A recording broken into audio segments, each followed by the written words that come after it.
Happy Saturday, Canada. Welcome back to the 2020 World Para-Track Cycling Championships in Milton, the wonderful legacy of the Pan Am and Para-Pan Am Games from 2015. It's day 3 here in Milton, and the athletes are getting ready. A big day, endurance event coming up.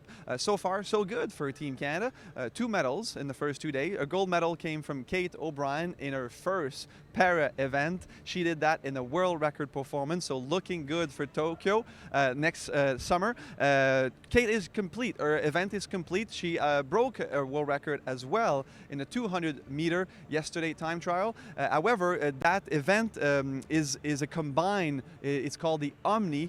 So she hasn't won a medal for that performance, but she did an amazing performance with the world record. So hopefully we will see her in Tokyo, and it's looking good. And the second medal came from Tristan Chernov in the 1 kilometer time trial in the S2 category, and he will be back on track today in the 15 kilometer scratch events, and he's the defending world champion. And 15 kilometer is probably going to take about 15 minutes, and it's 60 laps of the track. And also in action in just a few minutes, it will be the first rider for Team Canada, Russ Wilson, in the scratch event 15 km. Alors, dans quelques instants, on va avoir notre 3e journée ici à ces championnats du monde de cyclistes sur piste. On a 2 athlètes en action, Tristan Chernov qui participera au 15 km scratch. Il est champion du monde défendant.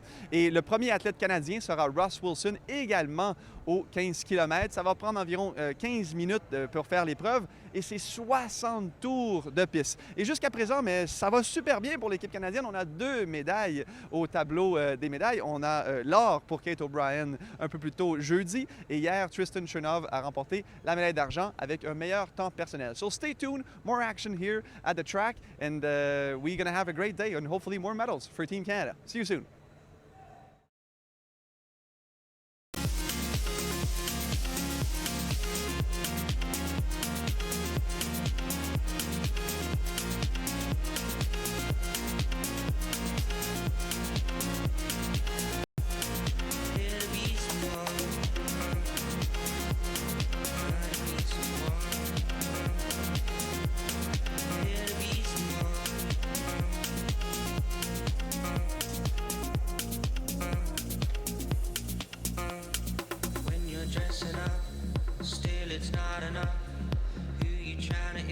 Man, needy for some love. Try to be someone.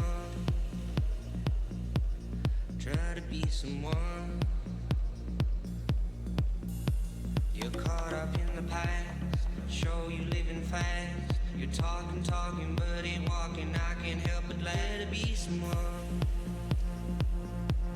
Try to be someone.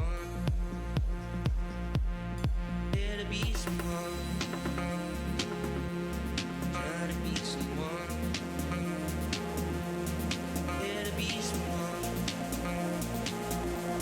Try to be someone. Try to be someone. Try to be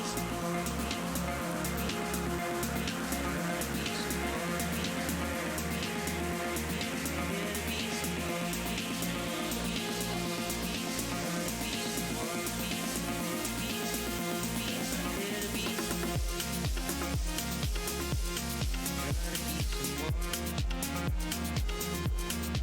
to be someone. I'm Keely Shaw, and I'm a paracyclist with the Canadian Paracycling Team. First off, I want to go to the Paralympic Games, Tokyo 2020. That's why we're all here right now.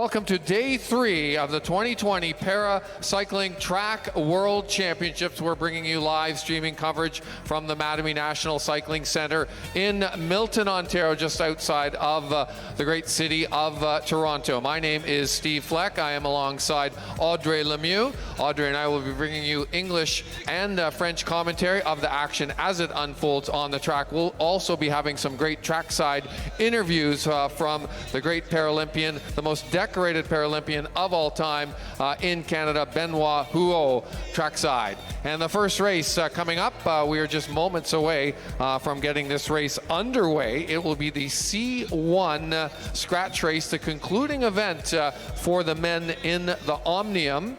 And they will set up as follows, wearing these numbers, these bib numbers. We'll get to the points total and the format for the Omnium shortly.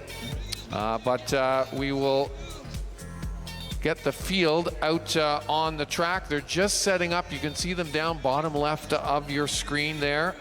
This is the first open racing. Everything we've seen to date, and if you were with us on the live stream yesterday, and a warm welcome to those watching on CBC as well as Flow Sports, watching the live stream coverage of this 2020 Paracycling Track World Championships. This is the first open racing on the track that we've seen. Everything to date has been timed, so this is phenomenal racing from these great athletes. There is a shot of the stands. The UK is here, 31 countries in total, 169 athletes in total here at the 2020 Paracycling Track World Championships. The field will be as follows. They'll start with riders down on the blue band. That is down close to the track, the blue band down at the bottom of the track and on the railing. You can see the riders holding the rail up on the start. Down on the blue band will be from Austria, Andreas Zirkel.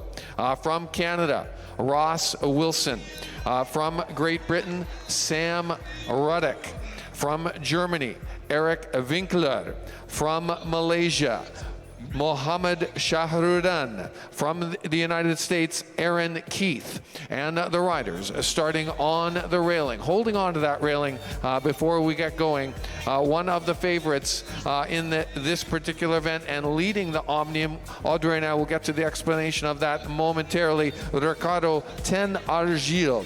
From Brazil, Carlos Alberto Gomes Suarez. From the People's Republic of China, Liang Weikong.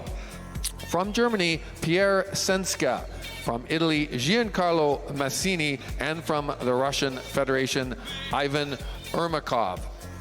So Audrey, they've raced in 3 events to get here to the scratch race. It's all about the points that they have accumulated. They had the pursuit, they had the time trial, they had the flying 200. This is the scratch race to conclude our Omnium competition for the C1 men. Exactly, it's going to be a total of a 60 lap for a total of 15 kilometers. And as you are seeing right now, we're going to have to switch a bike here. There was a little bit of a crash for one of the rider. And you mentioned Ricardo Ten Argiles, the Spanish rider. Right now he's leading the Omnium, and he was also the winner of the scratch race last year in the World Championship. As for Ivan Ermakov from the Russian Federation, he was the silver medalist, and the Canadian rider was a very successful rider as well in the scratch race last year. Ross Wilson will certainly try to aim another good place finishes here in the scratch race. Well, Wilson is currently sitting in 5th spot on points, Audrey. He has 96 points, so he's not that far behind and out of the medals. And I know that Ross will have the encouragement of the home crowd here at the Mattamy National Cycling Centre, those people that are in the stands, and his fellow Canadian athletes on the paracycling team. All of these athletes are getting ready. This is the final event, large world-class event at this level for all of these athletes before we get to Tokyo and the Paralympic Games. For them, that's coming up later on in the year. Final preparations to start for that. The Paralympic Games start on August the 25th and heading through until a conclusion on September the 6th. And CBC in Canada will be giving all Canadian viewers great coverage of that particular event. So now we are underway with the scratch race. And the way this works is the riders will need to group up on the track. And then once they have grouped up to the standards of the officials and the commissaires, Audrey, will hear a gun and then the racing will begin. And as you had said, it'll be a distance of 15 kilometers or 60 laps of the track. And it's a straight race to the finish. If those are for people watching track racing, they know some races there's points, other races there's an elimination or other special points being handed out throughout. This is a straight race to the finish. Exactly, Steve. As we just heard the sound of the gun. Right now, it is Ricardo Ten Argiles from Spain leading up the group. Alors, pour les francophones qui nous écoutent, ce sera une compétition de 60 tours pour un total de 15 km. À surveiller, évidemment, celui qui mène l'Omnium et aussi celui qui est devant le peloton présentement, l'Espagnol, Ricardo Ten Argiles. And right now, there is already an acceleration from the Spanish rider, and Ross Wilson is trying to chase back on the wheel of the Spaniard. I was just about to say, normally, Audrey, in the first couple of laps, there's kind of a little feeling out process of the racers and the riders on the track trying to figure out who's going to make a move, but we already know who's going to make that first move, and it is Spain's Ricardo Ten Argil, and look at him go. He has already opened up half a straightaway lead, and it is the Canadian Ross Wilson leading the chase back about 20 or 30 meters behind. As for Ross Wilson, obviously, he should try to ask for a little bit of a help for the rider behind him. Here he is, he's giving a pull. That's a great move from Ross Wilson, because it is important to not give all what you got in the first couple laps. And Ross needs to stay with the three riders in front of him. It is very important. It's a big move from Ricardo Ten Argiles right from the gun, Steve. Yes, and there it is. That early move by Ten Argiles has been neutralized by a strong effort from the American rider there, Aaron Keith from the United States. He has closed that gap down, and now we see when they're spread out on the track high and wide like that, that usually means they backed off on the speed a little bit. But just as I say that, I saw Ross Wilson dive down to the inside. There it is. Wilson with a bit of a dig down the home straightaway here. Yeah, with the rider from Malaysia on his wheel, is giving a pull. And right now, there are about 7 riders in the front group. The other riders, unfortunately, weren't able to make the cut. This is a really fast start as we are seeing them now. They are looking at each other a little bit. They just passed the rider from Great Britain who got lapped. And this is something we're going to see a little bit often here in this race. Some rider going to get lapped as it is only a 250 meters a track. Yes, it'll be up to the commissaires if I believe if riders are lapped for a certain number of laps, they will pull them out of the race. They're allowed to stay in for a bit anyways. There's the main pack. That is the race at the front. Tête de la course en français. Exactement, Steve. Donc, comme vous pouvez le constater, il y a environ 7 athlètes. Il y a 7 athlètes qui se sont immiscés dans le groupe de tête suite à l'attaque de l'Espagnol Ricardo Ten Argiles. Et bonne nouvelle, le Canadien Ross Wilson qui est dans ce groupe de tête. Et présentement, il se regarde. Oui, il reste 51 tours à faire, alors ce n'est pas trop le temps de gaspiller de l'énergie inutilement. As we are seeing now, the aggressive Canadian rider, bronze medalist last year in the scratch race, Ross Wilson, is taking care of things right now. And we're starting to see that ebbing and flowing I was talking about earlier. No one really wants to go full gas, take a really big attack here. They're just kind of feeling one another out. The pace kind of ebbs and flows back and forth. Little digs and little attacks here and there. It's important to note, Audrey, that when you're riding immediately behind another rider on the track or on the road or anywhere, you're saving about 25-30% of the energy of the rider in front. So leading is not the opportune spot that you want to be. Yeah, it is very important to save as much energy as you can when you can. Sometimes you gotta have to use the other people in front of you, for example, to close a gap. As we are seeing now, Ross just used the bank of the track to make an acceleration. He's trying to hurt the people in the group. See, there is a little bit of a gap, but Ricardo Ten-Argilez from Spain is gonna try to bridge for sure. He wants to get his title back in the scratch race, and he's pursuing his effort. It's gonna be a tough one.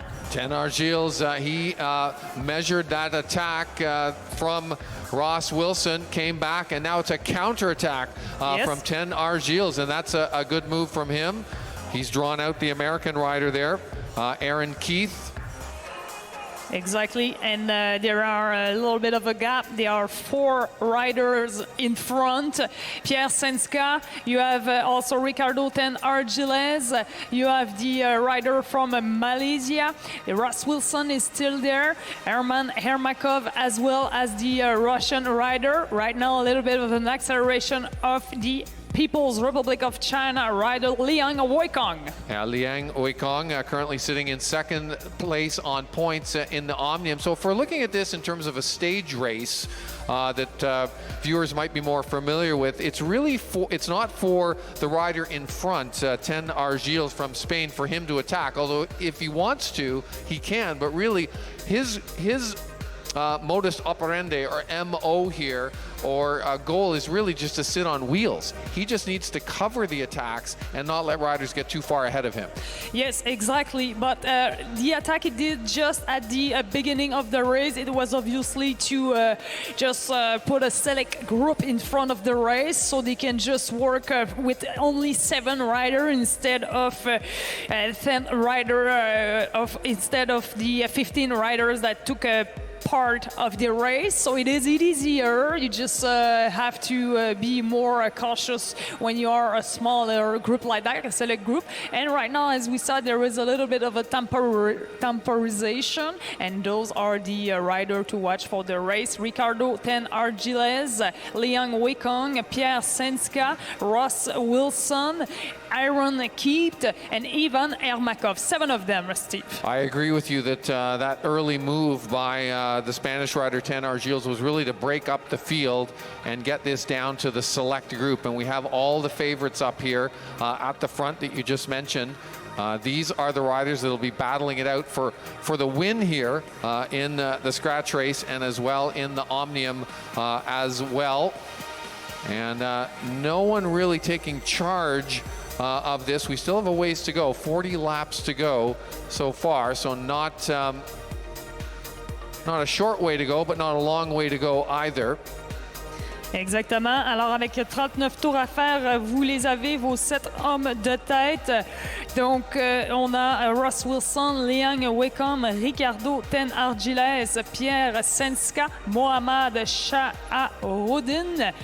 Et voilà, donc ça se regarde un peu. C'est parti très rapidement avec l'attaque de Ricardo Ten-Argilez. Maintenant, ça se regarde avec 38 tours à faire. Évidemment, on ne veut pas gaspiller d'énergie inutilement. On veut être bien positionné. The positioning is a key in this scratch race. It's very important to not be too far in the back in case someone attacks. And like Ross Wilson is doing right now, it is the thing to do to be in the world champion wheel. So follow the best rider and you'll be in good position. Exactly, that is what Ross Wilson is doing. He's just kind of lurking in the back there and being able to see the whole of the field in front of him and then follow the wheels of the attacks. And just as I say that, it is Ten-Argilez making another dig here. Whoa, on this the is field. a tough one, Steve. Yeah, he has really strung things out here. And he's put the rest of the field in a spot of bother. And he has broken away with 3 riders. It looks to be Senska and the rider from Malaysia that have come away with him, Shaharoudin. Yes, exactly. And now Ricardo is looking for help. Nobody went to take the pole, as you notice.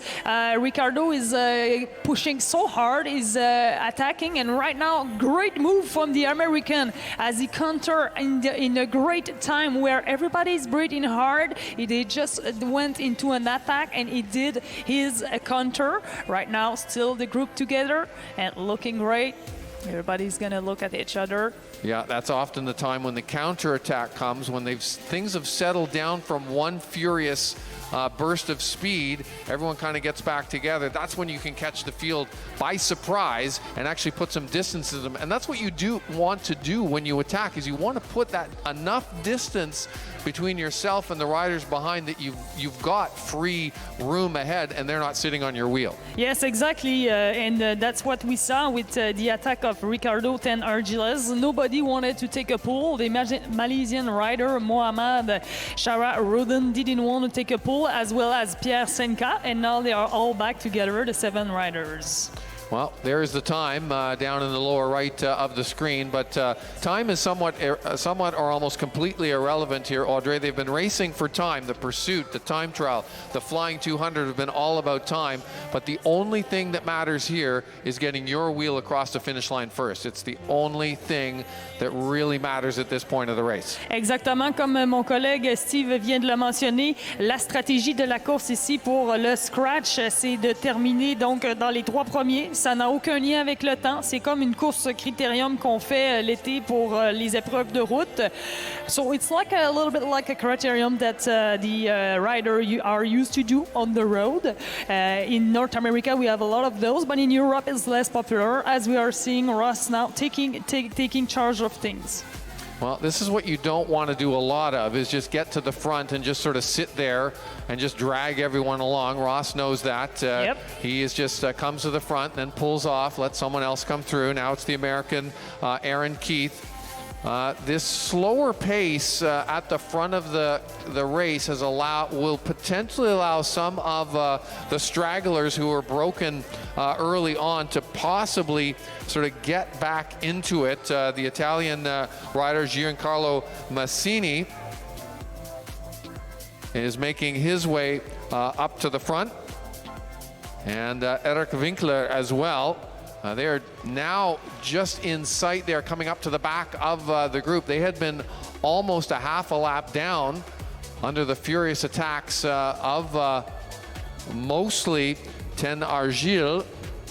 But now we're kind of all back together in all of the field, save one rider, the Brazilian rider, Gomes Suarez, and Andreas Zirkel. Are in contention on the same lap and racing for the front of the race, tête de la course. Oui, exactement, Steve. Donc, on a l'Italien Giancarlo Massini, que vous voyez à l'écran présentement, qui a réussi à faire la jonction avec les 7 hommes de tête. Et c'est la même chose pour l'athlète de l'Allemagne, Eric Winkler, qui a réussi à réintégrer le groupe de tête. Mais pour ces 2 athlètes, ça fait déjà plusieurs tours qu'ils sont en chasse.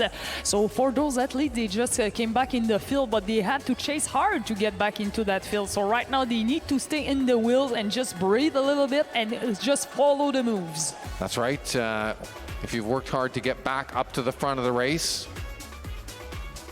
probably just sit at the back and catch your breath. Let some others do work up at the front. And now on the front, it is the rider from the People's Republic of China, Liang Weikong, currently sitting in 2nd spot in the Omnium. Yeah, this is going to be their final event. Obviously, they want to improve their result in the Omnium. Some people are gonna race for the event, some people for the Omnium. So right now in this class, the C1 class, it is gonna be a tight battle. Ricardo first, Liang Weikong second, Aaron Keith third, Ross Wilson is fifth, just behind the German rider Pierre Senska. So he's got some chance to move up into the Omnium classification.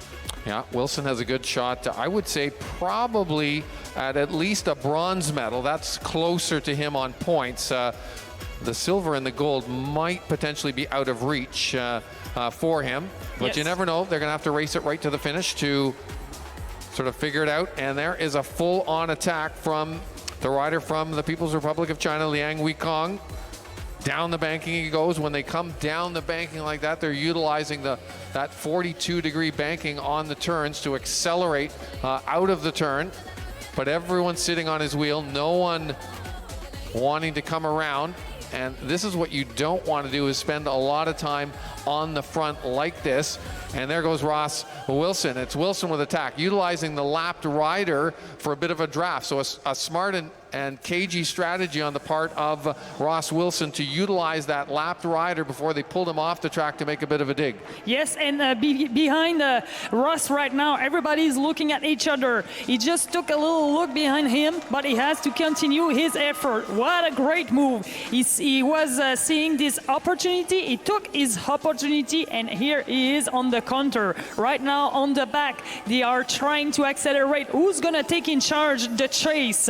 Right now, this is, without any surprise, the Spanish rider who is going to pick up the speed, but Ross has to pace himself right now. Don't go too fast because they are coming fast behind him. He has to stick with them when they will come.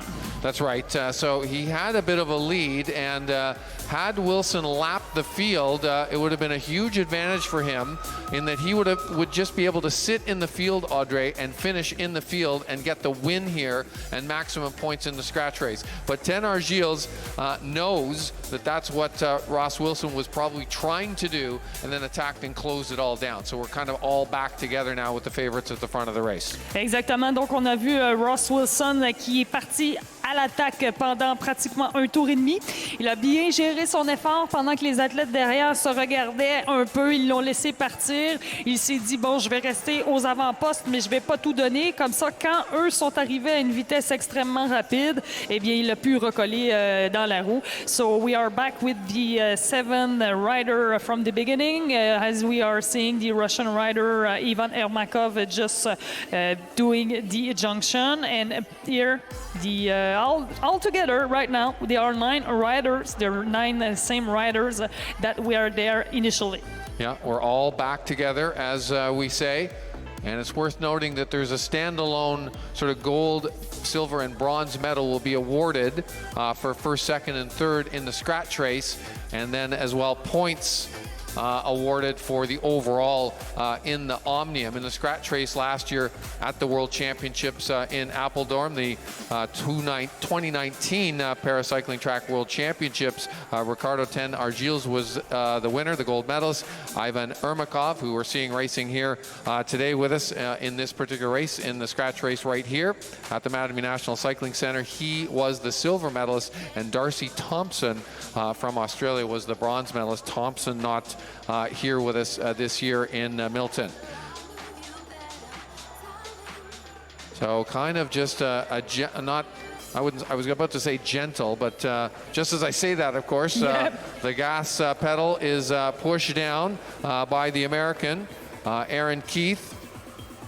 And at some point in time, these attacks and then laying off and then the attacks, this is actually more fatiguing than riding at a steady pace. So what's going to happen here is the legs are going to get tired out and fatigued from some of these riders, and after subsequent attacks, they might be coming off the back. Although, Audrey, the laps are being counted down.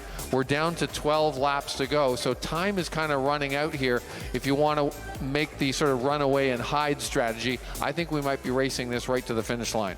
Yes, exactly. With 12 laps to go, as you mentioned, the fatigue now is for sure in the legs of a couple of athletes as they are looking at each other a little bit. For sure, they were trying some attacks early on to see if it was going to stick in the breakaway of 2 or 3 rider, let's say. But right now, with 11 laps to go, you have to think about the final sprint. You don't want to put too much of your energy in trying to get away when you know that there is some pretty strong sprinter out there, but positioning will be the key, and I'm pretty sure there will be 1 or 2 attempts. But the world champion, the medalist from last year, they know how to ride, how to race this kind of race. And right now, everybody is looking at each other as we are seeing Liang Weikong in the front, just in his wheel, the Malaysian rider Mohammad Shah Rodin. Well, Liang Weikong, a very strong rider. He spent a lot of time. He's probably spent the most amount of time on the front of the race of any other riders, but he is very, very strong rider. He won the time trial here, the 1 kilometer time trial, and finished second in the individual pursuit. Yes, here it's the attack from Giancarlo Massini from Italia. He was having a hard time to follow when it was the last attack in the pack. Right now he's taking control of things as we see Liang Weikong trying to bridge up on the Italian rider. Be careful, Steve, here there will be a counter-attack maybe with 7 laps to go. Yeah, I think so. This is the opportune time to see this kind of thing. Once this catch is made, it'll probably settle down a little bit, and that might be an opportune time for someone to take a flyer off of the front.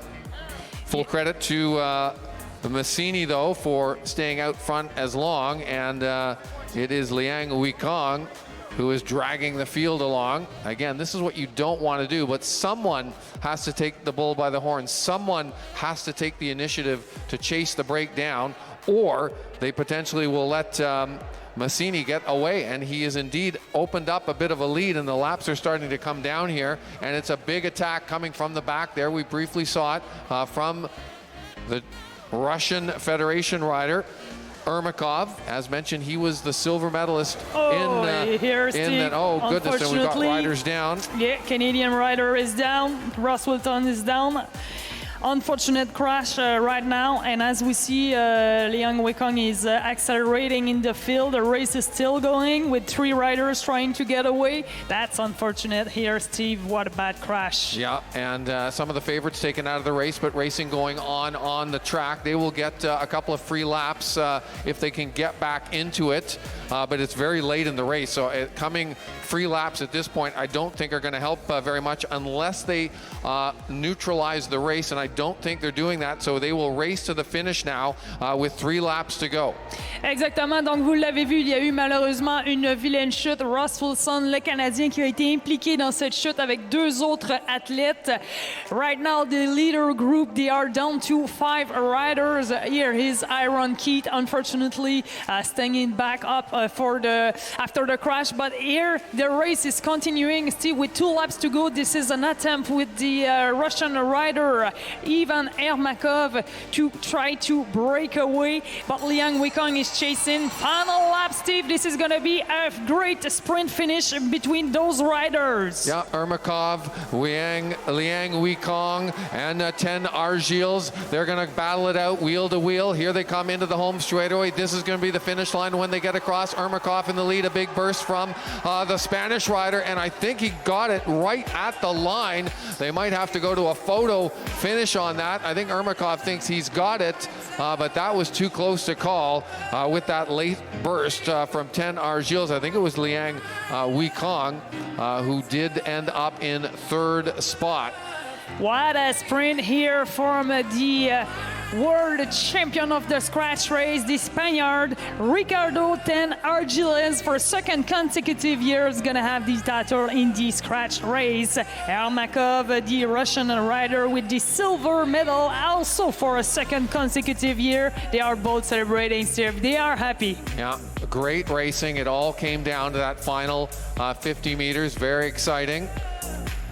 Unfortunately, some of the favorites, Aaron Keith, Ross Wilson in particular, taken out of the race with a late crash, and the crash came so late that really free laps and trying to get back into it was not on for those riders that were taken out with that late race crash. Audrey. Exactement, Steve. Alors, vous l'avez vu, le sprint final extrêmement rapide, remporté par Ricardo 10 Argiles de l'Espagne pour une 2e année consécutive, et une médaille d'argent également pour une 2e année consécutive pour le coureur russe Ivan Ermakov. Et c'est l'athlète de la Malaisie, Mohammad Youssouf Shahrudin, qui s'empare de la 3e place. So they have gone to a photo, Audrey, to sort this out. We, by eye, we kind of caught that it was 10 Argils at the line over Ermakov, but they are looking at the photo unofficially, though. 10 Argils with the win, Ermakov second, and it was actually the Malaysian rider Shahrudin coming through a lot of traffic, and he had to ride through a couple other riders to throw the bike at the line, and I think that's what they might be looking at to settle that out. So still that's unofficial. 10 Argils in first, Ermakov in second, and Shahrudin in third. Exactement, donc résultat non officiel pour l'instant. Nous attendons d'avoir les résultats officiels, mais il semblerait que ce serait ce top 3. Vitesse moyenne de 41,5 km/h. Et encore une fois, malheureusement pour le seul Canadien qui a pris part à cette épreuve, Ross Wilson, qui a dû abandonner cette course à 3 tours de la fin après avoir subi cette vilaine chute. Oui, c'est ça, Audrey. It's been probably a frustrating weekend here for Ross Wilson. Things have really not gone the way I think he had hoped they would have gone here this weekend. Honestly, I know how he feels about this. He's very passionate about it, and in the events that he's contested, he's looked a little bit off form. The good news is we still have a ways to go before we get to the Paralympic Games in Tokyo coming up later on this year. So if he's a little bit behind on his fitness now, perhaps that's a good thing. I think he looked in really good shape. We saw him today trying a couple of attacks, couple of things, and also there was a lot of pressure on racing on home soil. But definitely, I know Ross Wilson. I was in the national team with him, and he's gonna bounce back, and he is gonna try to put everything together, as you said, for Tokyo Paralympic Games. That is gonna be soon, in a few months. So again, we're still awaiting final commissaire's decision on that last race. Unofficially, though, first 3 riders across the finish line. 10 Argils, Ricardo 10 Argils from Spain. Nice to see him defend his win from last year. Ivan Ermakov, and a surprise, potentially in the bronze medal position, the rider from Malaysia, Mohamed Shahrudin. Liang Weikong, after riding so strongly, Audrey, no surprise, he spent probably the most time in the front of all the other riders, and in the final sprint, he just didn't have the legs to match up with the big burst that came from 10 Argils, Ermakov, and Shahrudin. Yes, exactly. It takes a lot of energy to do 60 laps of a scratch race, and you want to save as much as possible early on, or use the other rider, stay in the other rider's wheel as much as possible. Liang Weikong was trying to chase a couple of times into this scratch race. Obviously, you want to stay in the mix, so sometimes you need to take care of things. But yeah, like you said, I think he put a lot of energy early on, and into the final sprint, it was a little bit harder to reach the podium position. Well, there's a bird's eye view of the Mattamy National Cycling Centre and that 250-meter track that is here. We are in Milton, Ontario. It's a outer suburb, the town of Milton. Probably about 40-45 minutes drive in good traffic to the downtown core of the city of Toronto proper. This was the site for track cycling at the 2015 Pan Am Games in Toronto, an international games that Canada hosted. Track cycling, of course, here at the Mattamy National Cycling Centre. It was brand new. The facility built and finished in early part of 2015. And it was a great environment. This building was absolutely filled to the brim with track cycling fans when the Pan Am Games were here. So there are the results.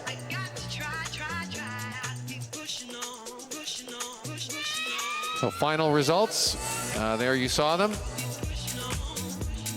10 Argil with the win, Ermakov in second, Shahrudin from Malaysia in third. And that finish from Shahrudin, I would say really the surprise, Audrey, of the top 3. 10 Argil and Ermakov we knew would be up there. They love the scratch race, and they have been up there in all the racing over the course of the 3 days here at the 2020 Paracycling Track World Championships, but we never saw Shahrudin. He smartly just sat on wheels the whole race. Yeah, he was smart all the way, and he knows how to ride his bike. He was indeed perfect positioning, perfect spot all the time. So great ride for the Malaysian rider who got the bronze medal. So we have a second scratch race coming up for you here.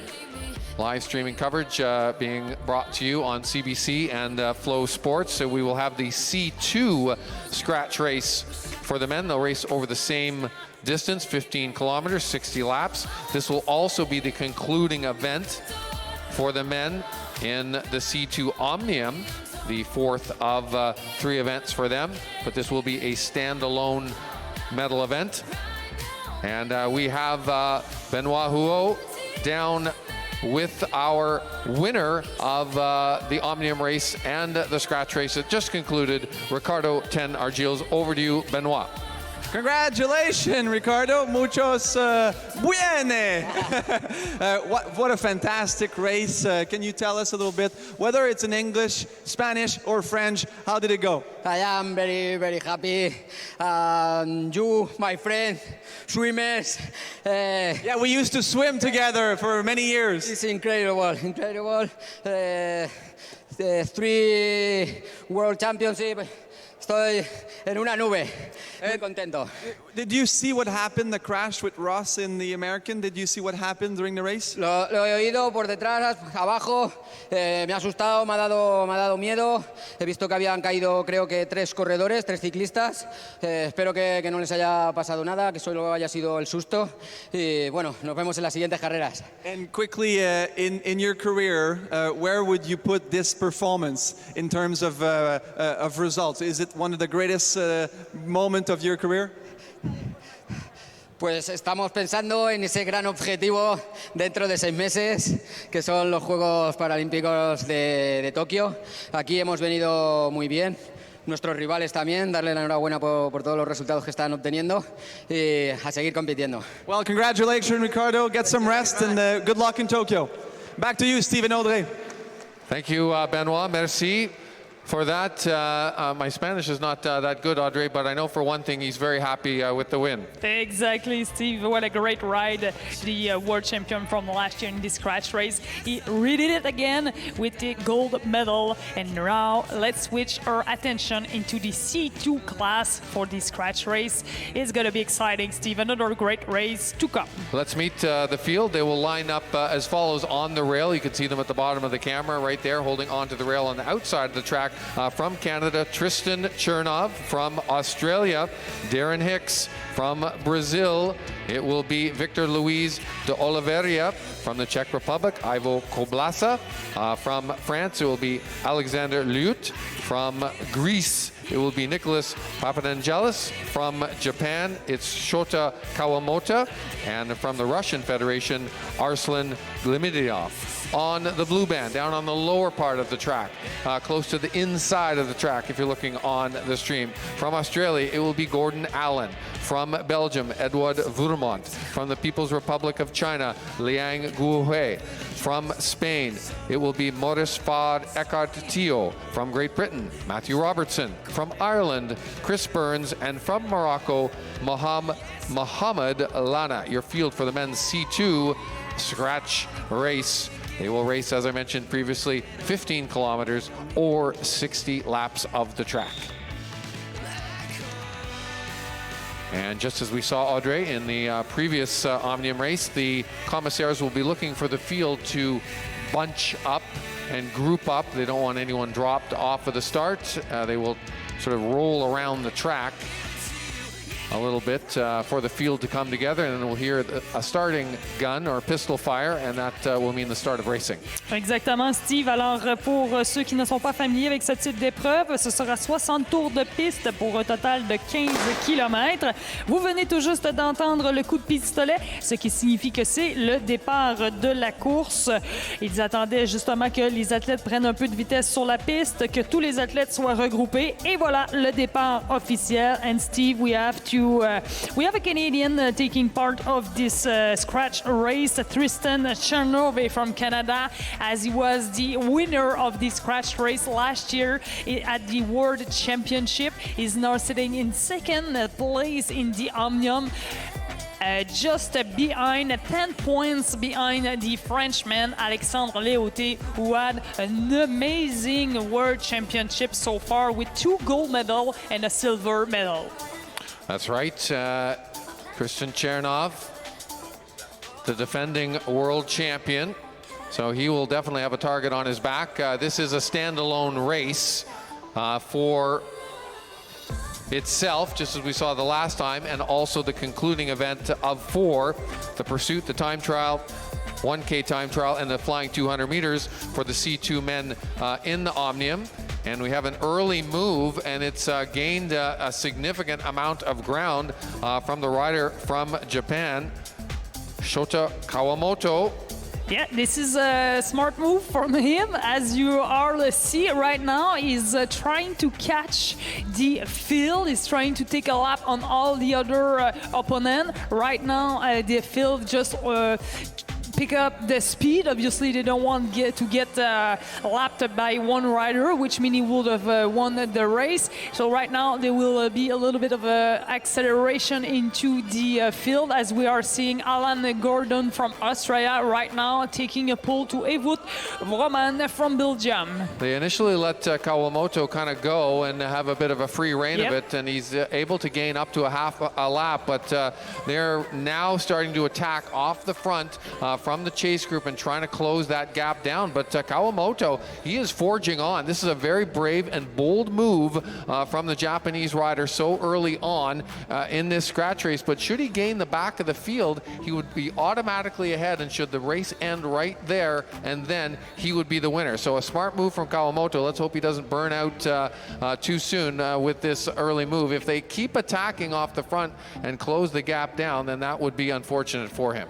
Yes, it is fun to see that a rider is trying a move like that. This is ambitious, and I like the kind of rider that will try something, because there is big names in there. There is some multiple world champion in this type of event, and if you want to get your chance to make something, to have a medal or something, you need to take risk, and that's what the Japanese rider Shota Kawamoto is doing right now.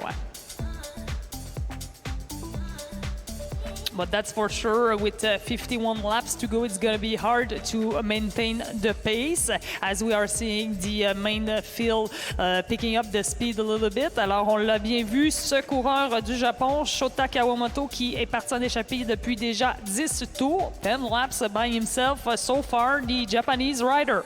Yeah, it's staying at about half a lap. They're not letting him get any further ahead than that to Audrey. And the longer this goes on with him out there in the wind, the more energy, or extra energy, he will burn. But the crowd here at the Mattamy National Cycling Center encouraging him on. He kind of is all in on this. You really need to decide at some point whether I'm going to chase the group down, or I'm just going to back off and coast and let them catch back up. But he seems to be determined that he's going to want to catch the back of the field. Yes, when you do a move like that, you need to commit 100% or not, because you know the worst position to be is in between. Should I push more or less? So right now, is still gaining terrain, but here is Ewout Vrooman now taking care of things, and Tristan Chernoff is chasing, is trying to get on the wheels of the Belgium rider. Well, you see this in track racing so often. The rider from Japan, Kawamoto, he had the back of the field just in his sights, and just as he was about to sort of get on the same straightaway as the field, a massive attack came from the rider from Belgium, Edouard Vrooman, and the whole field is strung out.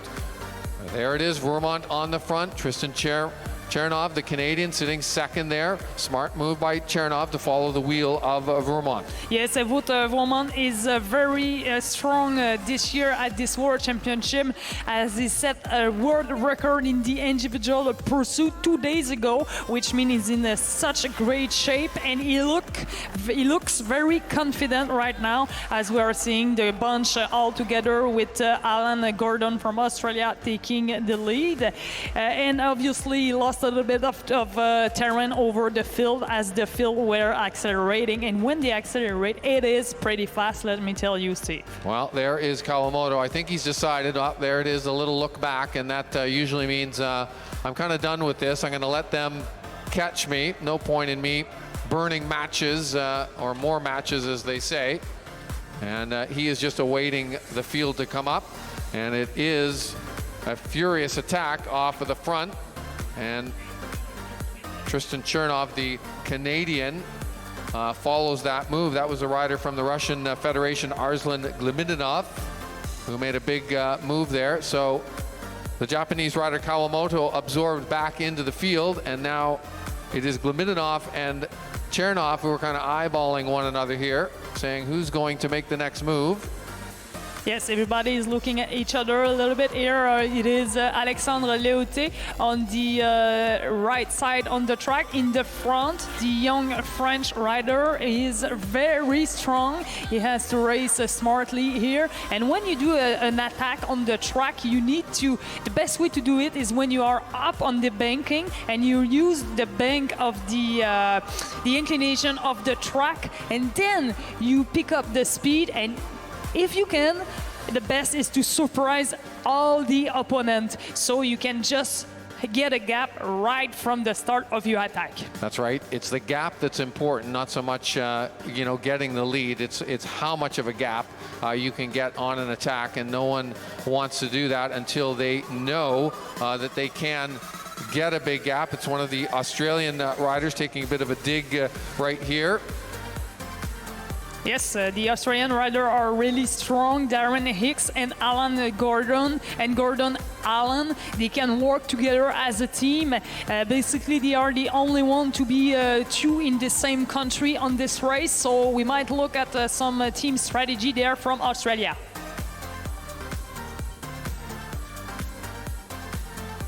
And that attack was short-lived. And now we're seeing that characteristic kind of ebbing and flowing that I was talking about when we were watching the previous race, the C1 Omnium.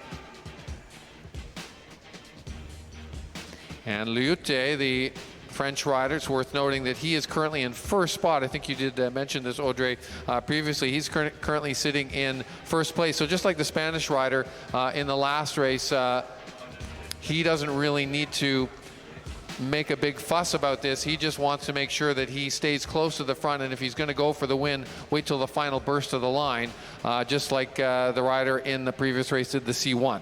Yes, and if you are a very, very good sprinter, all you have to do is to stay in the right wheel, stay safe, save your energy, and if there is a good move that's going with the best rider in the field, yes, you need to be there. But if you know that you are one of the best sprinter of the field, or the best one, that is your main strength, then you just save and you sprint all the way to the end for the win.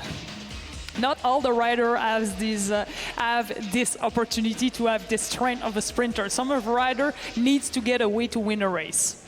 That's right, and it was Ten Argil, the Spanish rider in the last race, who did make that wonderful burst down the final 50 meters to the line, and we had a photo finish to separate it between him and the Russian rider Ivan Ermakov. And we're kind of all back together here, no one really wanting to make a big move. Oui, alors avec 34 tours à faire, vous le voyez, le groupe est toujours groupé. Alors là, c'est une attaque de l'athlète de la Belgique, Wout Vermont. Et vous allez le voir que ça va réagir à l'arrière. Et là, c'est le japonais Shota Kawamoto qui tente de faire la jonction. So Shota Kawamoto still has a gas in the tank, Steve, after his 10-lap breakaway solo earlier the race. Yeah, well, he saw an opportunity there to sit potentially on the wheel of Edward Vermont, and that's what he's doing. doing. And Vermont, if there's anyone who's going to try and break away and break this race up midway through it, it's Edward Vermont. He is a time trial and pursuit specialist, and as you had mentioned previously, he broke the world record in the pursuit for his category, the C2, in the pursuit competition earlier in the meeting. Yes, and look at the power he's giving, and right now he's giving a pull to the Japanese rider. Shota Kawamoto gave a lot of energy early on, but right now it all comes to Ewout Vrooman to push the pace, and it is behind him the Canadian rider Tristan Chernov, who is chasing. He has to use the other rider not to chase too hard for the Canadian rider, as he is the defending world champion of the scratch race. He needs to save a little bit when it counts. Still 20 laps to go. And that move by Vermont has been neutralized, and Kawamoto already absorbed into the field, and the same happens now to Vermont. And now it's Liut, the French rider, on the front briefly. There's the Russian rider, Glimidinov, and constant sort of rotating through on the front here again, with no one really wanting to take a big pull or a risky attack at this stage. Yes, and as for Alexandre Léoté, he didn't get to the front at all, almost, except for now. Now he's just pushing the pace slowly in the front. Everybody is looking at each other. Everybody is smart. As you saw now, everybody rides close together, and they have to be careful to stay in their line. And this is a really technical race, the scratch race, because as you see, there are a lot of people on the track. And as I remember, there is no break on the bike, and this is a fix a pedal, so when you stop pedal, the pedal will continue to turn. So this is really important to be a good bike handler for that type of race. That's right. Worth mentioning indeed that there are no brakes on the bike, and it is just one gear. Gear selection important for a race like this. They have to decide which go with, a bigger gear or a smaller gear. I'm liking Tristan Chernov. He is following all of these moves, Audrey. He's not letting anyone get away. When any of the favorites come up to the front, he sort of jumps on their wheel. He's being very patient and strategic about the way this race is unfolding. Yes, we can feel that he is very calm. He's looking around. He knows who are the strong riders, and he is looking at them. He stays in the right wheels, doing the perfect move at the perfect time with 23 laps to go. Now things are shaking up a little bit as we are seeing the Russian rider Aslan Gilmutinov trying to catch, mix things up a little bit. Here he is.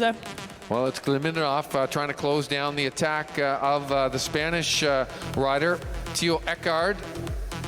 And there they are, down the back straightaway they go. Theo Eckard with the red and yellow on of Spain, and of course the Russian rider wearing their characteristic white, red, and blue. Furious chase coming from the field. There is the main field, trying to get back on terms with this break that Glimidinov and Eckart Theo have formed. It's out to about 20 meters here, but I think it will be neutralized shortly. There's the gap, you can see it, not too long. Oui, exactement, Steve. Donc voilà les deux meneurs qui vont bientôt se faire rattraper. C'était Maurice Eckart-Theo de l'Espagne, et lui continue l'effort, tandis que l'athlète de la Russie, Arslan Gilmutinov, lui, a décidé de réintégrer le groupe. Et là, c'est le coureur de la Belgique, une fois de plus, Ewout Vrooman, qui décide d'accélérer. So, Ewout Vrooman looks like he's in great shape, and on his wheel right now, Shota Kawamoto, and all the field is back together. Yeah, Kawamoto seems to go wherever Edward Vermont goes. He's waiting for Vermont to launch another attack. Now it's Lute down low on the track, but as we mentioned, he really doesn't need to do much here unless he can make an attack that would really stick, and it's not really of any worth for him to go on wild wild attacks here. He just needs to follow wheels.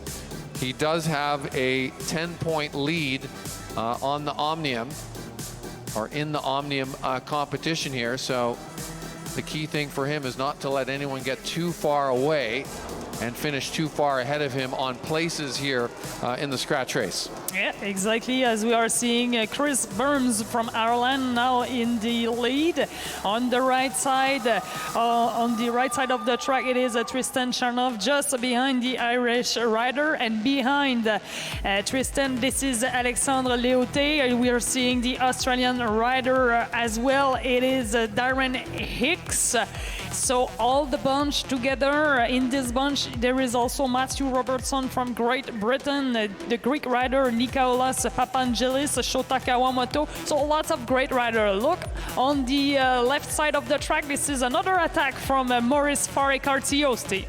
That's right, Ecartillo going out hunting, and he's going to draw out Léoté.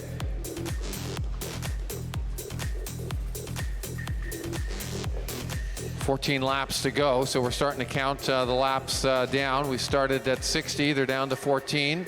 Ecartillo there, you're looking right into the eyes of him. Bent over the road bars on the front. They use essentially road bike formatted bikes, but as you had mentioned earlier, Audrey, no gears and no brakes. It's a fixed gear here, so one single gear. And they modulate the speed by the pressure on the pedals or the RPM that they're using. Oui, alors présentement, vous le voyez, ce coureur qui est seul en tête, Maurice Ecartillo de l'Espagne. Et le peloton, présentement, décide de le laisser filer. C'est Shota Kawamoto en première place, Ivo Cablaza de la République tchèque en deuxième place, Darren Hicks de l'Australie en troisième place, Matthew Robertson qui est là. So the field decided to let him go a little bit as they are looking at each other right now. Well, this is a formidable move and a great move by Ecartillo. He caught the field kind of napping a little bit, and he's gained substantial ground. It'll be interesting to see how much longer they let this go. And now it is the man that you would expect, the individual pursuit specialist, Edouard Voormont from Belgium. He is on the front, full gas, but there's Ecartillo. Look at that, his tongue is hanging out. He is all in here at this point, Audrey, and he's kind of committed to going.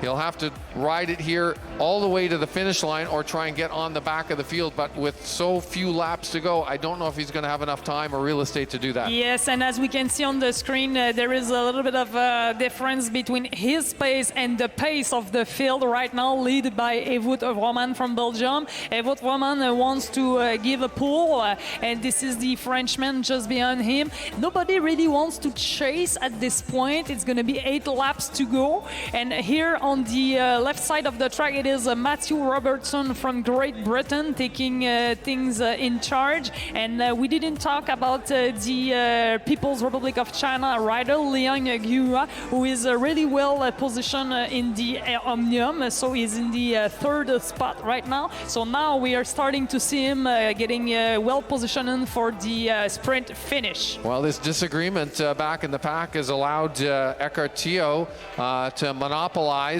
his lead here and stay out there, and we're starting to really count down the laps now. There he is, there's the Spaniard, well out in front. I would say by it's almost exactly a half a lap at this stage, and look at that, his tongue is hanging out, he's huffing and puffing, the legs are churning, he's looking over his shoulder to see how far ahead he is here. Oui, exactement. Donc, c'est le coureur espagnol qui a environ un demi-tour d'avance sur le reste du peloton. Maurice Ecartillo, et présentement, la chasse est lancée derrière. There is a big chase right now with the Australian rider, Gordon Allen. He is a strong rider, and here it is a critical point of the race, Steve, with 4 laps to go. There is Alan Gordon chasing really hard with a little bit of a gap, and behind him, there is the Canadian rider, Tristan Charnov, who is trying trying to be in the right move. It is hard right now, 4 laps to go. It is going to be very important right now. 3 laps to go. The Spaniard rider coming by the finish line. There is the chase group, as you had mentioned, Audrey, being led by the Australian rider, Alan Gordon. And Gordon now has been absorbed back into the field. It is all Eckhart Tio on the front. The big story here is, can he hang on? Yes, exactly. And in the back, obviously, nobody wants to chase too hard, too early, because this is going to be important to have enough power for the final sprint. Here it is, still Shota Kawamoto. Behind him, it is Liang Yua, and we saw Tristan Chernov in well-positioned for the final lap. Here it is, Steve, the lap bell, and we saw Alexandre Leoté in 4th spot. Are they going to be able to catch back the Spanish rider, Steve? Yeah, here they come. The field is charging hard, and it's Eckhart Tio. This is the classic race in cycling. Can the breakaway rider make it to the finish line first? It's Chernov coming up. Oh, and it's really close to the line, but I think Eckhart Tio had enough. And great move through the field by the Canadian, Tristan Chernov. He's in there for possibly 2nd or 3rd. Chernov, and they'll probably go to a photo to separate 2nd or 3rd. Oui, mon cher Steve, quelle performance ici, quel beau move de la part de l'athlète espagnol Maurice Eckhart Tio, parti en échappée en solitaire, et la remontée de Tristan Chernov pour venir s'emparer de la médaille d'argent alors qu'il était le champion du monde en titre. Alors, il devra se contenter de la médaille d'argent, mais très belle performance de la part du Canadien. Et comme Steve l'a mentionné, on devra attendre le photo finish pour les résultats officiels. But here's the man right now, Steve. Maurice Eckhart Tio. Indeed he is. Look at that. He is happy. Look at the fatigue on his face. That is the boldest, bravest move in cycling, to make that breakaway and just grimly hang on right to the bitter end and get your wheel across the finish line before the chasing hordes come upon you. And that's definitely what Maurice Eckhart Tio was able to do. We believe it was the Canadian Tristan Chernov in for 2nd. And they're still looking at the photo to sort out that places. But our eyes saw, and there's a celebration amongst the Spanish team. They have one of the smaller teams that is here, but it is a mightily strong team and a nation, Spain, that is super passionate about the sport of cycling. Yes, and as I said earlier, it is really important to take a risk when it comes to bike racing. And this is double gold medal for the scratch race in the C2 and C1 class, with both Spanish riders winning beautifully those races. Yeah, Tanner Gilles winning the C1 scratch race for the men, and again, unofficially, Maurice Eckhart Tio taking the win here in the C2.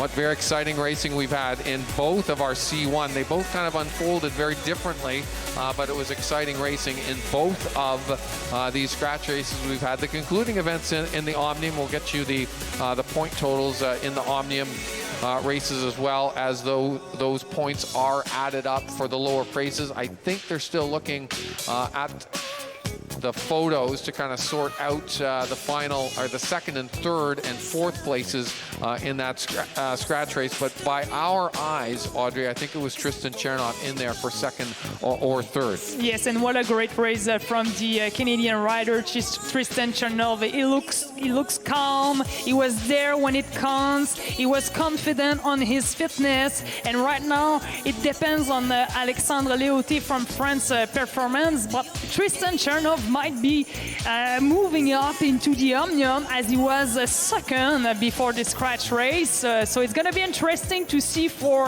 Tristan Chernov from Canada, very successful here in this 2020 Paracycling Track World Championship.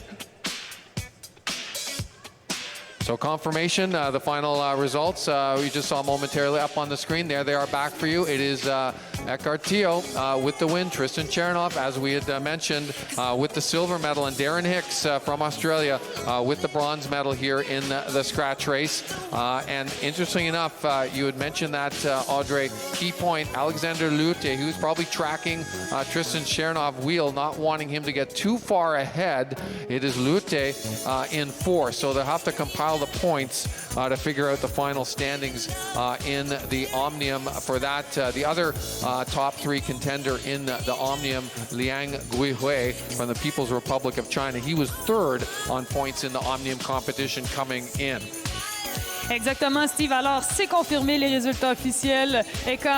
Maurice Eckhart-Tio en première place, Tristan Chernoff du Canada en 2e place et Darren Hicks de l'Australie en 3e place. Belle performance. On le voit ici, le Canadien Tristan Chernoff qui serre la main à son compatriote Alexandre Léoté qui a fait une excellente performance également. Le coureur français finissant 4e ici. Et c'était celui qui menait au classement de l'Omnium. Nous attendons les résultats finaux, mais belle performance du Canadien Tristan Chernoff.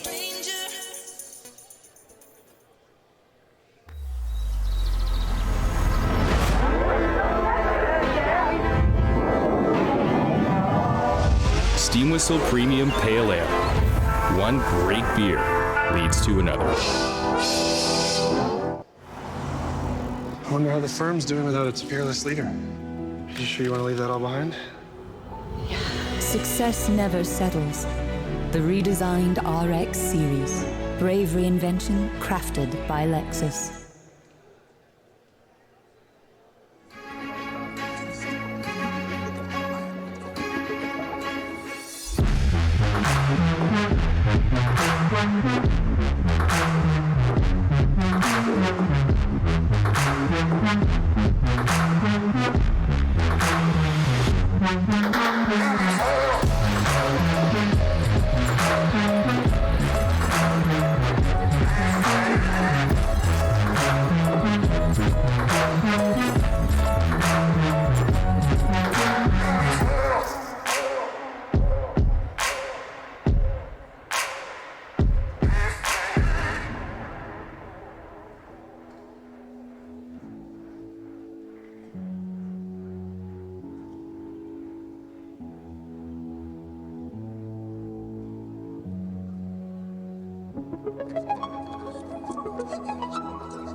Ladies and gentlemen, the medal ceremony for the 2020 UCI Paracycling Track World Championships Men's 15-kilometer Scratch Race C1.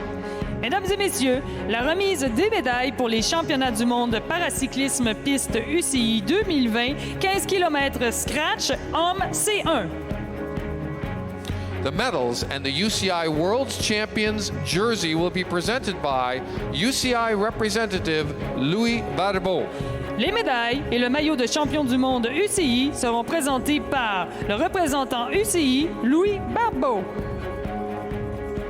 Winner of the bronze medal, representing Malaysia. Médaillé de bronze, représentant la Malaisie, Mohammed Shahrudan.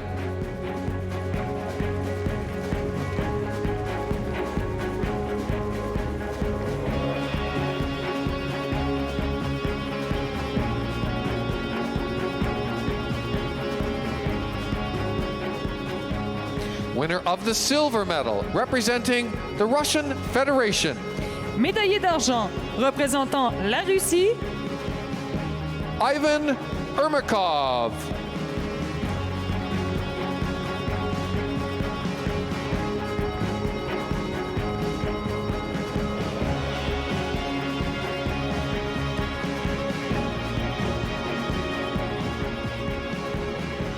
Winner of the gold medal and the UCI World Champions jersey, representing Spain, vainqueur de la médaille d'or et du maillot de champion du monde UCI représentant l'Espagne, Ricardo Ten Argil.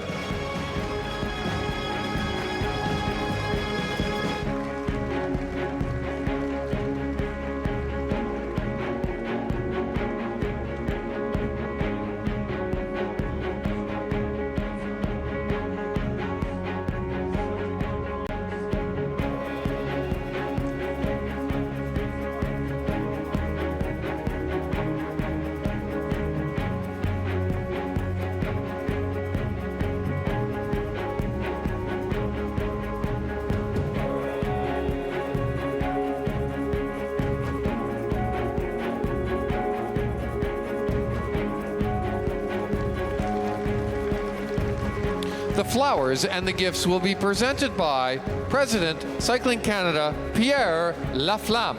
Les fleurs et les cadeaux seront présentés par le président de Cyclisme Canada, Pierre Laflamme.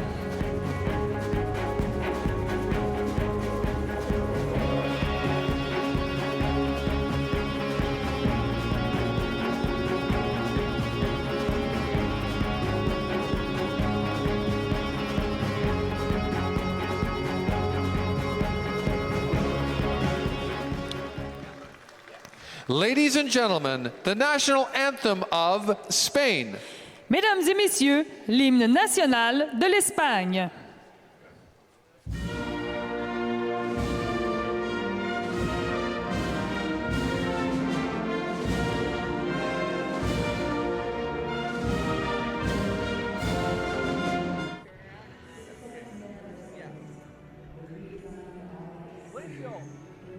Hey, what a surprise, my friend. Good job. Tristan, another silver medal, this time in the 15-kilometer scratch. How was this one compared to yesterday, and how difficult was it to know where you were in that race? It wasn't too bad, actually. I had a pretty good sense of where I was, and I've got great staff here. With my coach, Sebastian, on the infield, if something is weird happening, I would expect a signal from him. A lot of movement, but really it was fairly orderly as far as scratch races go. It was just hard because, you know, Mauricio, everybody underestimates, so as we're winding down, we know it's going to be a big sprint, and unfortunately, eventually, I had to just go early to try to bring him back because no one else was doing it, and just left it maybe 15 meters too late to finally make the decision to just got to do it, got to close it, no one else is going to, and I really think I should have, well, there's always regrets.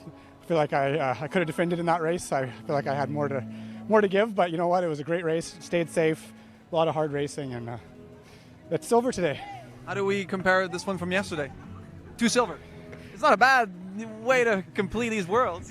No, it's great. It's just, there's always some amount of regrets, I think, unless you're on the top step. But it was a great race, and I love bunch racing because you just, you know, get in the zone and just go with intuition.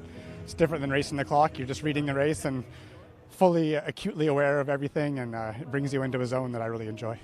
Now that the worlds are almost complete here in Milton, what Tristan's going to do in the next 7 months to prepare for Tokyo? Try to find time to give more love to my family, to my wife and kids. I've been recovering from injury in October, a car accident, and then just really late getting back on the training and stressed and just really isolating myself, I think, to try to get ready for this. And now the preparation is going to have to include the love of my family too. Well, congratulations again. Enjoy the podium and good luck for Tokyo. Thank you. Thank you, Tristan.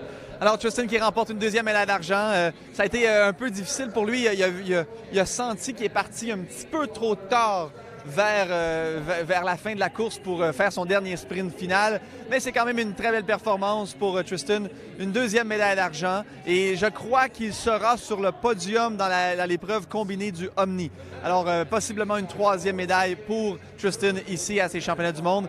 Et bon, ça a été une année difficile, 2019. Il a été dans un accident de voiture et il espère passer, malgré le fait qu'il doit se préparer pour les Jeux paralympiques de Tokyo, espérer passer un peu plus de temps avec sa femme et sa famille. So stay tuned, more action here on day 3 at the 2020 Milton World Track.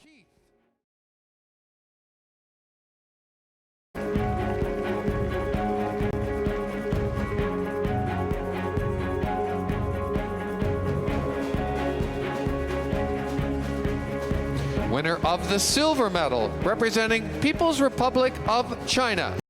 Médaillé d'argent représentant la Chine, Liang Weikong.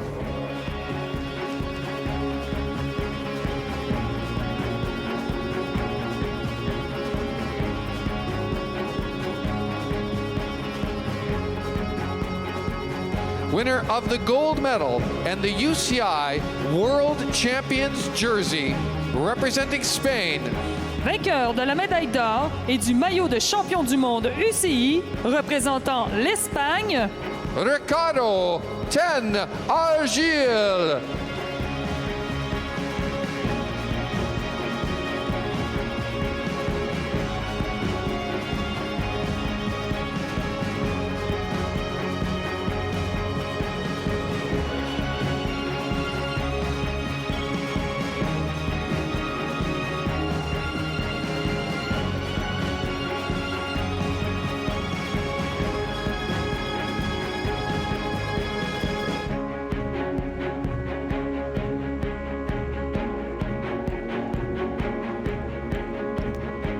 And now, the flowers and gifts. les fleurs et les cadeaux.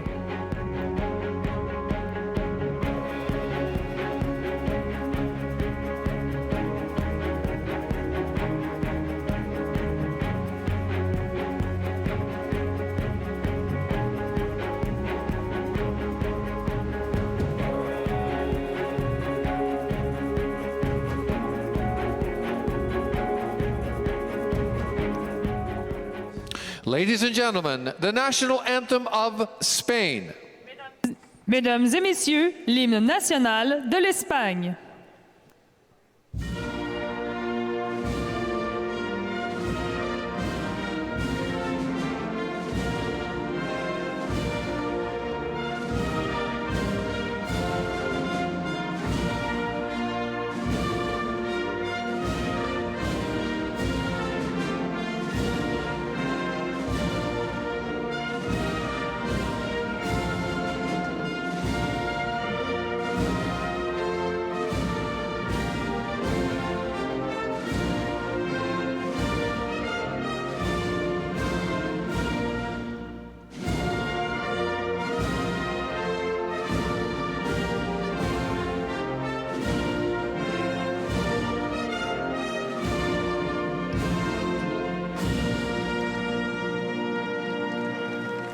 Ladies and gentlemen, please acknowledge all our medalists. Mesdames et messieurs, les médaillés.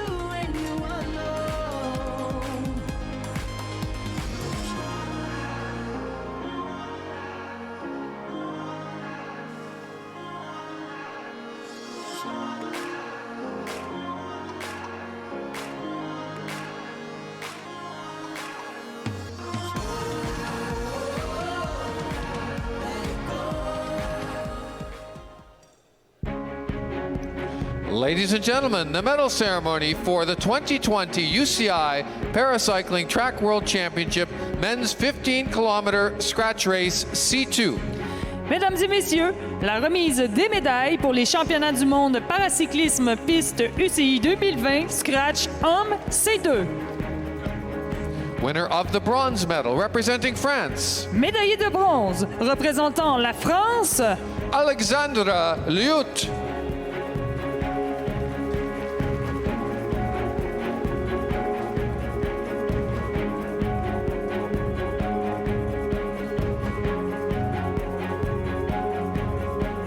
Winner of the silver medal representing Canada, médaillé d'argent représentant le Canada, Tristan Chernov.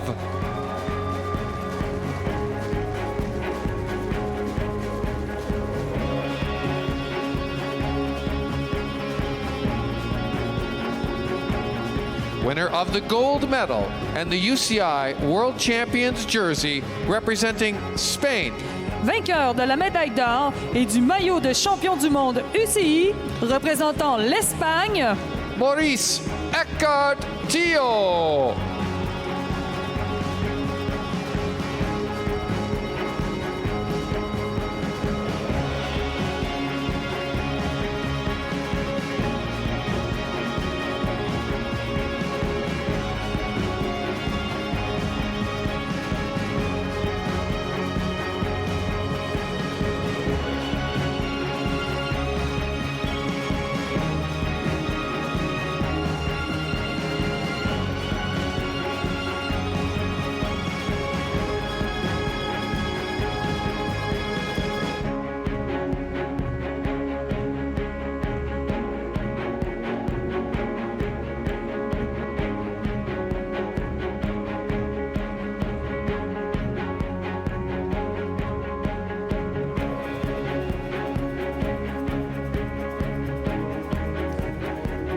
And now, the flowers and gifts. les fleurs et les cadeaux.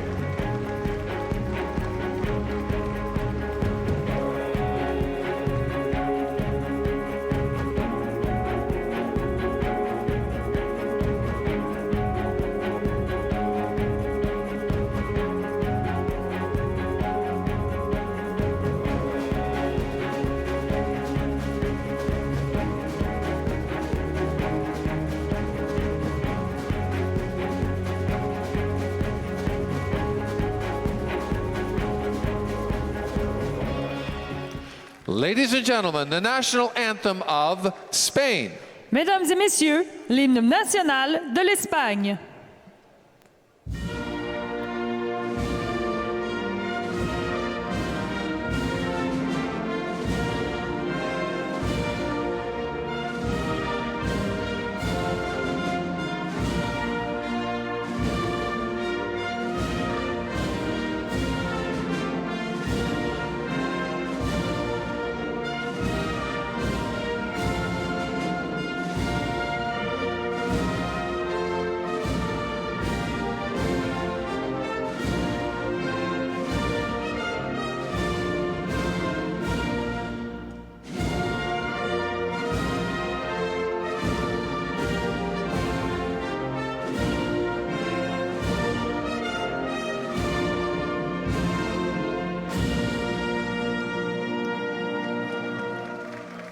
Ladies and gentlemen, please acknowledge all our medalists. Mesdames et messieurs, les médaillés.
Winner of the silver medal, representing Canada, Médaillé d'argent représentant le Canada, Tristan Chernov.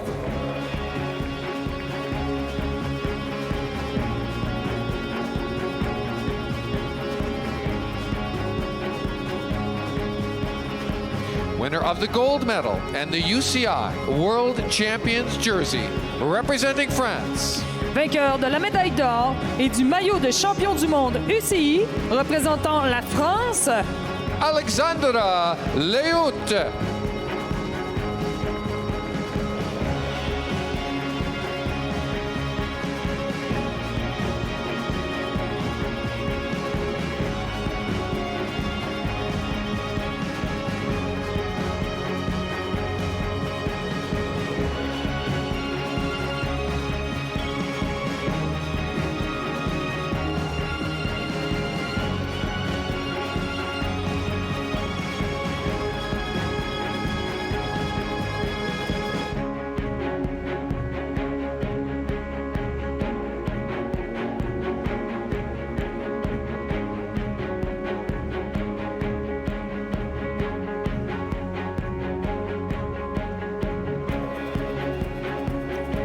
And now, the flowers and gifts. les fleurs et les cadeaux.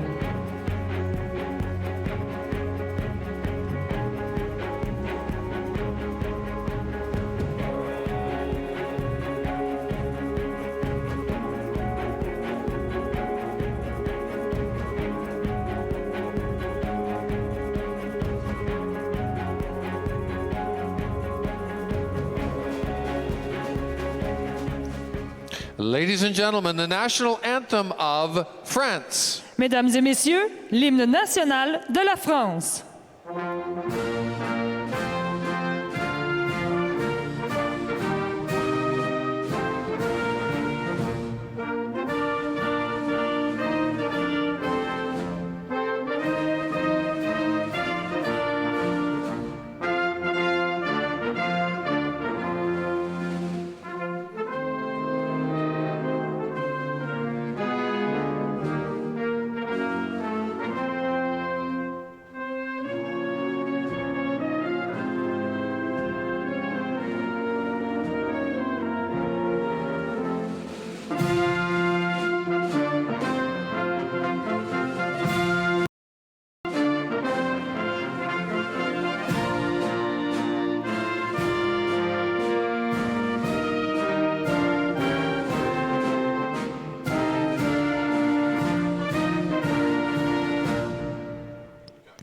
Ladies and gentlemen, please acknowledge all our medalists. Mesdames et messieurs, les médaillés.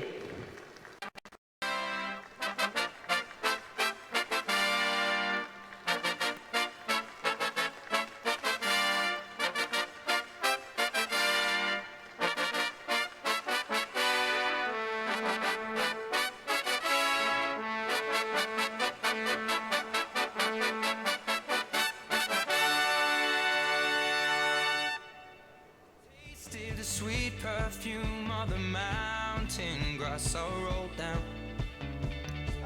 I was younger then.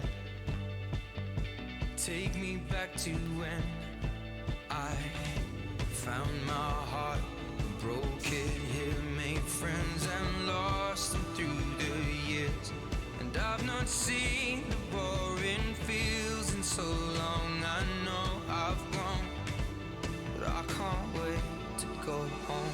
I'm on my way, driving at 90 down those country lanes, singing to tiny. And I believe Benoit Huot has the winner of the men's Omnium, and the gold medal is around his neck, and he's being joined by the silver medalist as well, Tristan Chernov from Canada. Over to you, Benoit.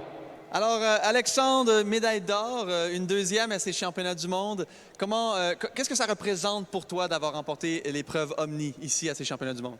Je suis vraiment content parce que c'est la première fois qu'il y a cette forme de course. Donc le fait de pouvoir la gagner la première et d'inscrire mon nom à ce palmarès en tant que vainqueur, ça me touche vraiment.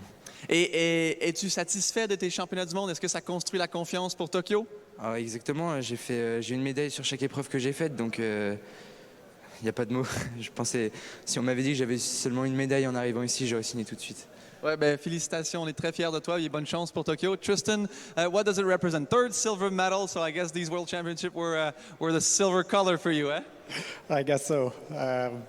It's been a great week, and it's just a privilege to race here with all the support of the Canadian staff and teammates, and the international community here is, phenomenal. And like I said yesterday, it's bittersweet. I like wearing those colors more than standing beside them, so I'm hungry. So yeah, it's on for Tokyo. And what do we do to compete? There's lots of gray areas on you and I. And what do we do to compete against 19-year-olds? What's next in the next seven months to get ready for the Paralympics? Well, just got to get mentally stronger because I think my body's pretty tapped out. Well, we wish you all the best, Tristan, and back to you, Stephen Audrey, and we'll be cheering to both of you for the Paralympics. Good job. Congratulations. Félicitations.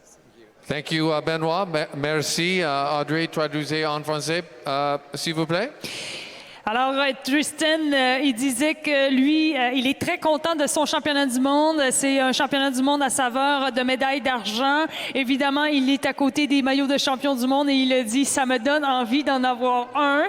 Alors, il se va faire sa préparation en fonction de Tokyo. Il va mettre tout en place. Et également, il dit qu'il doit travailler sur son aspect mental parce que présentement, donc, son corps, physiologiquement parlant, il est au maximum. Alors, voilà pour les commentaires de Tristan Charnov.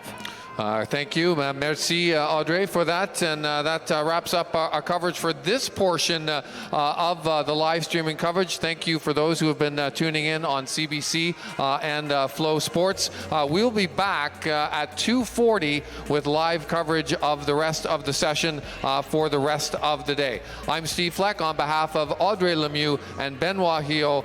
Goodbye for now from the Mattamy National Cycling Centre in Milton, Ontario.